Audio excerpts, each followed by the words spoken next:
okay, with linear inverses. So we've got a linear function. We're going to go through another problem together where we're given a function in function notation. We're going to identify the domain and range. We're going to create a table of values and graph it. And then we're going to do the same thing for its inverse. We're going to create a table of values. We're going to graph it. And we're going to come up with the equation and give the domain and range. Now, before I even touch the graph, the table, anything, what did we say all linear functions domain and range are yesterday? Say it again. Negative infinity to positive infinity. That's correct. Okay. It does not matter. I know it's a linear function. One, because the title of the notes tell us linear, but also you should know what a linear function looks like as an equation. You've got x and it's to the power of 1. It's a degree 1 polynomial, which means it is linear. Okay, so this is linear. It's going to graph a line. It doesn't matter where the line is, as long as it's a function, as long as it's not straight up and down, okay, which this is not, it has a slope. Okay, this is going to be a domain of all real numbers, which we notate as negative infinity to positive infinity in interval notation. Remember, this is called interval notation. Okay, now the inverse of a linear function is a linear function. Okay, it'll still graph, it'll be a different line, but it will still be a line. So what's the domain and range of the inverse going to be? Same thing. Okay, so I can go ahead and fill out what that domain and range will be because I know it graphs a line. So I know the domain and range will be all real numbers. Okay, so now that we've got that out of the way, I am going to use my here it is, Desmos, and I'm going to create a table. My equation is 2x plus 5. Remember, I typed the equation and I hit the gear.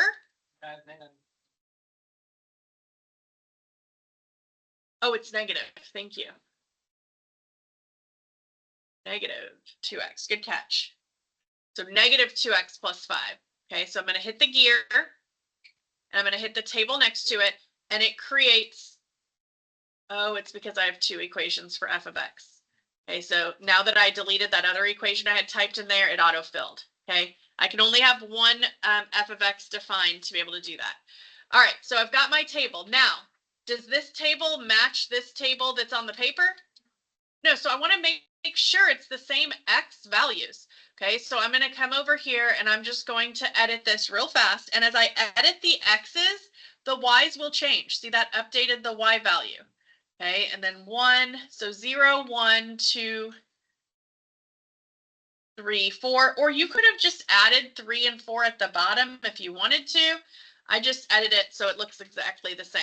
So I'm going to go ahead and fill in my table then. 5, 3, 1, negative 1, negative 3.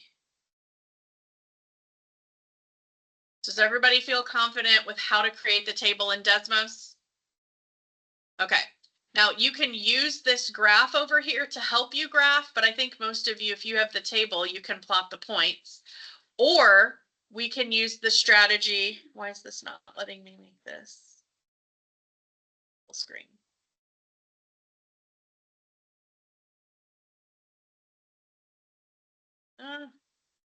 Trying to go back to full screen. There we go. Okay. That's not the full screen I wanted.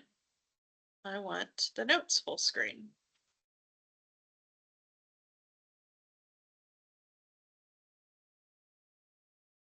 Here we go. All right, so I can plot the points from the table, or I can use what I know about slope-intercept form. Bless you. So I could say, I know that my B is 5. That's my y-intercept. So I could come over here and say I'm starting up here on the y-axis at 5. And then I could say I know my slope is negative 2, because this is mx plus b form. So I'm going to count a negative 2 slope from that y-intercept. So that's down to right 1. Down to right 1. Okay, so I can do it this way, or I can just plot the points from the table. Okay, that is personal preference, how you prefer to do it. In reverse, you would go up and to the left, up to left 1. Okay, so I have enough points here to draw my line. I do have in the supplies, remember I told you I have rulers if you are particular about your lines. If you'd like a straight edge, you can borrow a ruler. And I'm going to label this as my function f of x. We all good with the original linear function? That's algebra 1, y'all. A linear function graphing a line. Okay, now inverses. What did we say inverse meant yesterday? You switch the x and the y. An inverse function undoes another function. Okay, so to find the inverse, we're going to switch the x and the y. So I'm going to do that in the table down here and rewrite my table with the what was the y values now become the x values. And what were the x values now become the y values. Now I don't have an equation yet. If you wanted to get the equation first algebraically and then graph, you could. I'm just going to graph from the table. So I'm going to plot these points. Remember in the graphing practice yesterday, you were given a graph on your Delta Math assignment. You were given a graph of a function and asked to graph the inverse. You can literally just pick any point on here and switch it. Okay, so we have it written as a table, so it makes it a little easier for us to plot points. But even if you didn't create the table, you could just come and read a point. Like this intercept that I plotted first is at 0, 5. If I flip it, what does it become? Instead of 0, 5, it becomes, so I go to 5, 0 and plot a point on the inverse. So you literally just take points from the original function and flip the x and y. Okay, so you can do it that way as well. Okay, and then I've got a point 3, 1, 1, 2, negative 1, 3, 3, 4. Okay, and you could continue getting additional points by flipping ones from that graph, or you could count your slope here between the pink points. You could say, okay, that's down 1, oh, right 2. So I could keep going down 1, right 2 to get additional points, or going up 1, left 2 to get additional points. Okay, so you can get as many points as you want and then sketch that line. And we're going to label that one as the inverse function. You do not have to draw the line y equals x on your graph, but for some people, it is a good visual check. Okay, the parent function y equals x, the linear parent function, goes through the origin with a slope of 1. If it helps you to have that there as a visual to check that your graph looks correct, you can do that. So if I kind of tilt my head to look along this line, y equals x, I say, if I folded this on that line, would all of the points from the original function match up to points on the inverse? And they would. Okay, so that checks out. I've graphed that. Those are inverses. I've graphed that correctly.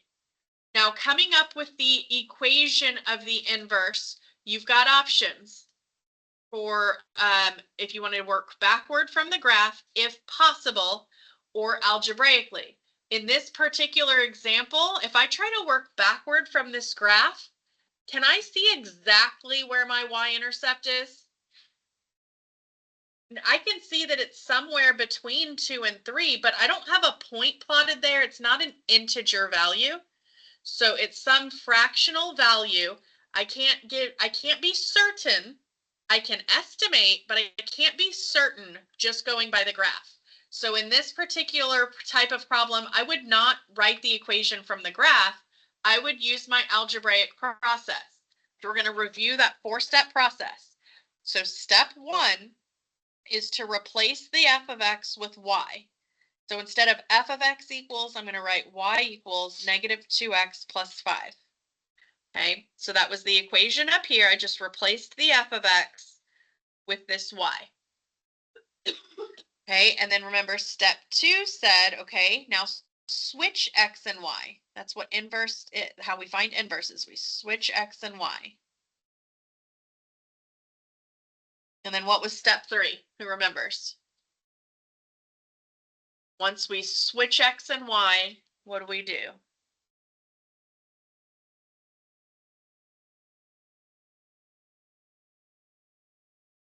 We solve for y. I'm going to write the rules over, or the steps over here in case you forgot them. So we're going to replace f of x with y. We're going to switch x and y. And now we're going to solve for y. Okay, so when we solve for y, we're isolating it. Okay, so how do I solve this equation? If you need that line down your equal sign to split the left and right, draw that line. Okay, now we're going to solve. How do I get the y by itself? How do I isolate the y? Does the -2 or the 5 move first? Okay, I heard both, so let's think it through. When we are solving equations to isolate a variable, we always need to move this constant first. Okay, so a lot of people are like, I thought multiplication and division comes before addition and subtraction in order of operations. Yes, if you're evaluating, it does. But when you're solving, we are working backward to isolate the variable. So we do our order of operations backward. So we're going to add or subtract a constant to the other side first, and then we'll multiply or divide a coefficient away. Okay, so we're going to get rid of the constant first, and we're left with -2y. Now over here, can I combine the x and the -5? Are those like terms? No. One is a variable term, one is not, so it just stays x -5. Okay, now I've got a coefficient in front that I need to get rid of. This -2 is being multiplied by y, so the opposite is to divide. And what I do to one side, I do to the other. Do I just divide the x, or just the 5, or all of it? All of it. The entire side gets divided by that coefficient. Okay, so some people, I keep accidentally clicking things on my touch screen, sorry. Some people like to leave their equation in this format. Okay, and so step 4 is to then rewrite in function notation. Okay, so remember, function notation is the f of x. So the fact that it's the inverse, how do I indicate that it's the inverse? What's the notation I put on the f? That little -1 superscript, okay, up there like an exponent. So that means f inverse of x equals, now some people will leave it like this, x -5 over -2. And that's okay. But you can also put it in slope intercept form. Okay, I'm going to put what I'm doing here, right? In function notation. Okay, so or my alternate way that I could write this is instead of having it all together divided by -2, I could individually divide the x by -2 and the -5 by -2 so that I can see it in mx plus b form. What is in front of this x? Understood, since there's no coefficient written. A 1. Okay, so this is 1 over -2, which is -1/2. So my slope is -1/2. And I have my x. And then what's this negative divided by negative going to be? A positive. And we'll leave it as 5 over 2. That doesn't reduce.